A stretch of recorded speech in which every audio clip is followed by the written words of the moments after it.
Good morning. હું ધોરણ 4 નું રિઝલ્ટ જાહેર કરીશ. કુલ સંખ્યા 55 છે અને 1 થી 5 નંબર આપેલા છે, જેમાં 5મા નંબર ઉપર આવે છે નંદાણીયા હેતાંશી અર્જનભાઈ, જેમના ટકા છે 91.50%. ચોથા નંબર ઉપર આવે છે રાવલિયા વિવાન વિજયભાઈ, જેમના ટકા છે 92.50%. ત્રીજા નંબર ઉપર આવે છે ચૌહાણ હર્ષલ અનિલભાઈ, જેમના ટકા છે 92.75%. બીજા નંબર ઉપર છે ભાદરકા ધ્રુવ અશોકભાઈ અને રાવલિયા વંશ સુનિલભાઈ, આ બંનેને 94% છે.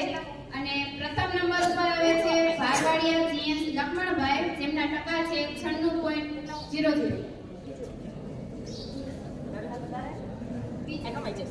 બીજામાં